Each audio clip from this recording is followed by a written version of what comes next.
नमस्कार। मैं प्रवीण बाबू, सहायक प्राध्यापक भुवन मालती शिक्षक प्रशिक्षण महाविद्यालय मोतिहारी उपस्थित हूँ। आज मैं बीएड प्रथम वर्ष CC2 समकालीन भारत और शिक्षा तथा डीएलएड प्रथम वर्ष F1 समाज शिक्षा और पाठचर्या की समझ विषय से संबंधित रविन्द्रनाथ टैगोर का जीवन दर्शन।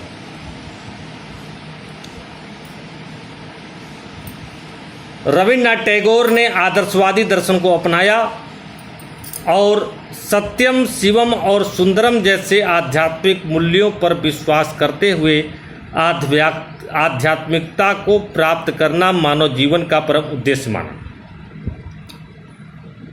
रविन्द्रनाथ टैगोर ने के जीवन दर्शन पर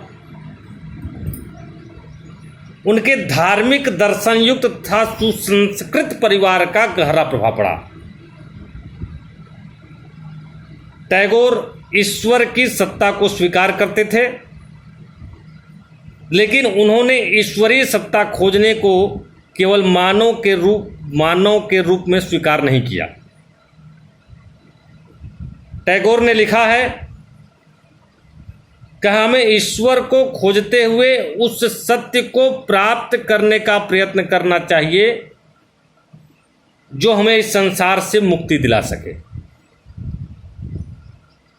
तथा अपने प्रकाश से इस संसार को प्रकाशित कर सके। टैगोर ने लिखा है कि हमें ईश्वर को खोजते हुए उस सत्य को प्राप्त करना चाहिए जो हमें इस संसार से मुक्ति दिला सके। हमें ईश्वर को खोजते हुए उस सत्य को प्राप्त करने का प्रयत्न करना चाहिए। हमें ईश्वर को खोजते हुए उस सत्य को प्राप्त करने का प्रयत्न करना चाहिए जो हमें इस संसार से मुक्ति दिला सके तथा अपने प्रकाश से इस संसार को प्रकाशित कर सके। टैगोर का मानना था कि ईश्वर एक है।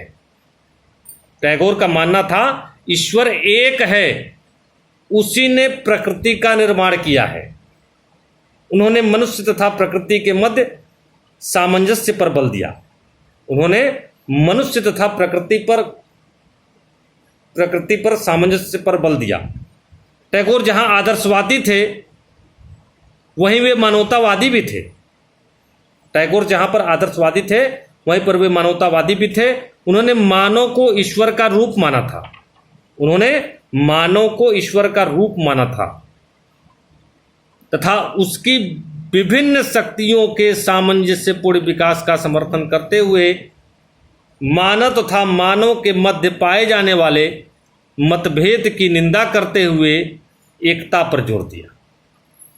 संक्षेप में कहा जा सकता है कि टैगोर मानव को सम्मान और स्वतंत्रता दिलाकर उसकी आत्मा को ऊंचा उठाना चाहते थे। उनके लिए मानसिक तथा नैतिक बल आवश्यक है, अतः उन्होंने मानसिक और नैतिक शिक्षा पर विशेष बल दिया है। आगे है टैगोर का शिक्षा दर्शन। टैगोर का यह मानना था कि प्राकृतिक मानव तथा अंतर्राष्ट्रीय संबंधों में आपस में प्रेम एवं मेल है।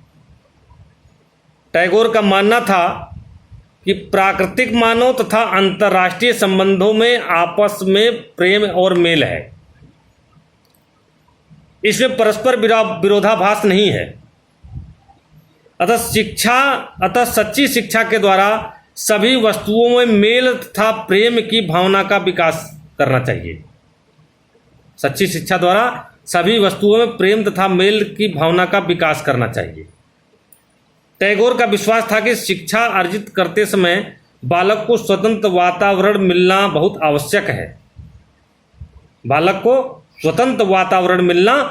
आवश्यक है।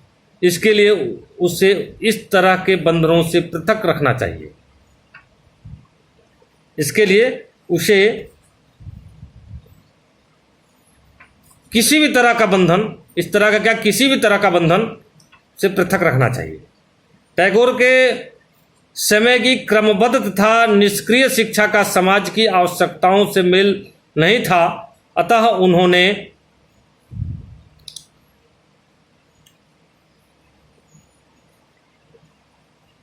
समकालीन शिक्षा का विरोध किया। यानी उस समय की शिक्षा से मेल उनके विचार से नहीं था, अतः उन्होंने समकालीन शिक्षा का, उनके अपने समय के शिक्षा का विरोध किया। रूसो के समान टैगोर भी प्रकृति को बालक की शिक्षा का सर्वश्रेष्ठ साधन मानते थे। रूसो के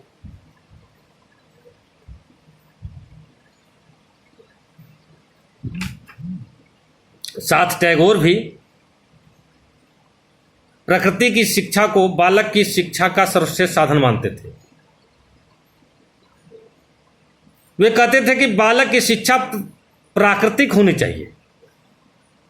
टैगोर ने अपनी शैक्षिक संस्था शांति निकेतन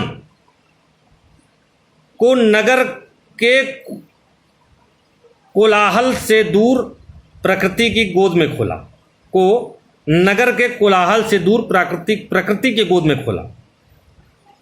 टैगोर ने स्वतंत्रता और प्राकृतिक शिक्षा पर बल अवश्य दिया, परंतु समाज सुधारक होने के नाते उन्होंने शिक्षा को समाज की जीवनदायी धारा माना। शिक्षा को समाज की जीवनदायी धारा माना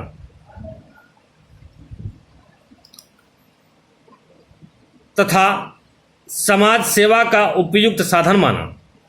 टैगोर का कहना था कि शिक्षा को जीवन के अनुसार होना चाहिए। टैगोर का मानना था कि शिक्षा जो है, शिक्षा को जीवन के अनुसार होना चाहिए। यदि शिक्षा वास्तविक जीवन से पृथक हो जाएगी, शिक्षा जो है वास्तविक जीवन से पृथक हो जाएगी, जिससे समाज का कोई लाभ प्राप्त न हो सकेगा। इस दृष्टिकोण से शिक्षा को मनुष्य से निरंतर संबंधित होना चाहिए। आज के लिए इतना ही। अगली कड़ी में हम टैगोर के शिक्षा दर्शन के आधारभूत सिद्धांत के बारे में चर्चा करेंगे। जय हिंद, जय भारत।